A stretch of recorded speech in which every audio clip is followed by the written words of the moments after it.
Who needs an Islamic State anyway? I'm Robert Hunt. This book by Abdul Wahab el-Effendi came out nearly 30 years ago. It examined just what the concept of an Islamic State might mean. It was first published at a time when Muslim scholars around the world were discussing the meaning of an Islamic State and just how an Islamic State could be formed. Indeed, a group of scholars led by Zayuddin Sadar had created a model constitution for such an Islamic State. 10 years ago, a second edition came out, 20 years after the first. The introduction is written by Zayuddin Sadar himself. But there is a serious change in tone. At the time that he wrote that introduction, Sadar was living in London.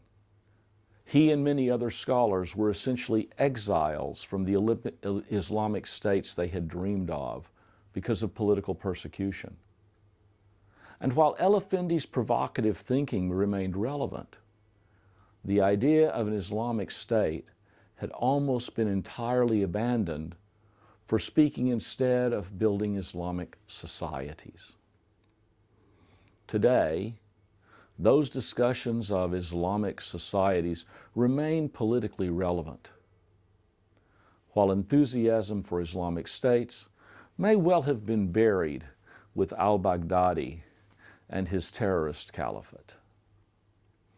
To understand that, we're going to need a little history, and that's what we're going to look at next. In the time of Muhammad, his followers formed what was really a tribal confederation. There is a document that is often mistakenly called the Constitution of Medina. It details the governing principles of this group of tribes. But we shouldn't mistake it for a modern constitution. It just isn't. It's an agreement among tribal leaders that will follow Muhammad. And it's very much personal between the tribal leaders and the leader. Well, for the first 4 generations of leaders after Muhammad, a period of about 30 years, this tribal confederation remained the basic organization of the Muslim community. But the 5th caliph, Muawiyah, changed that. He was now ruling over a vast area that encompassed many kingdoms and had conquered parts of 2 empires. By his time, many Muslims were converts to Islam.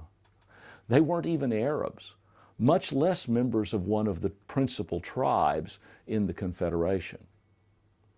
Moreover, Muawiyah was establishing a family dynasty in which leadership would fall to members of his family, his sons or his nephews.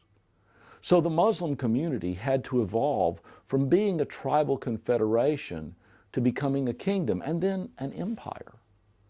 Within that empire, a large bureaucracy controlled by the caliph would govern the vast realm without further reference to the old tribal confederation. And as if to make the point, Muawiyah moved his capital out of the Arabian Peninsula, out of Medina al-Nabi, to Damascus. For the next 1,000 years, Muslim empires would rise and fall in succession. In periods of anarchy and fragmentation, independent Muslim kingdoms, sultanates, and emirates would govern the Muslim societies in which they lived. In periods of consolidation, emperors, called caliphs, would bring them all under his control. But the basic form of government, as it was everywhere in the pre-modern world, was a family dynasty ruling over people who had no choice in the matter. Were these states? No. There is no such word in the political vocabulary of pre-modern Islam. But meanwhile, in Europe, things were changing from the 13th or 14th century onward. The old Holy Roman Empire was falling apart and fell apart. Within its former member kingdoms, social changes were bringing political changes. The ruling families were giving up power to the nobility below them, and then to the merchant classes. In England, a parliament with actual political power was evolving. And by the 19th century, this kind of democratization was sweeping across Europe and the Americas. Countries like the United States were creating real constitutions in which the people being governed were formulating complex social contracts. They were becoming citizens, not subjects.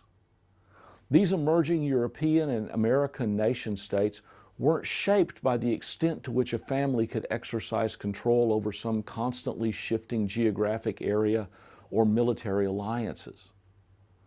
They were shaped by concepts of fixed geographical boundaries, of established laws, and of bureaucratic structures under the control of a democratically elected government. These new states, again, had citizens, people with political rights and responsibilities, and they were states that were ethnically and religiously diverse. As nation states, they also participated in a new emerging internationally recognized order that was created by treaties that everyone respected. Indeed, a massive shift was taking place as old empires were forced into this emerging international order. By the end of the First World War, the very term empire was becoming an anachronism. The 20th century brought a world of nation states and what was genuinely an entirely new way of ordering the world. And with that came an end to the last Muslim empire and the last caliph. The Ottoman Empire disappeared in 1922. Its remains became the modern state of Turkey. The whole Muslim world was fragmented into nation states with no political center, not even a symbolic political center. And it was traumatic for Muslims. But every effort to reestablish a caliphate, a single leader for all Muslims, failed. In the next lessons, we'll look at what arose from that failure. Thank you.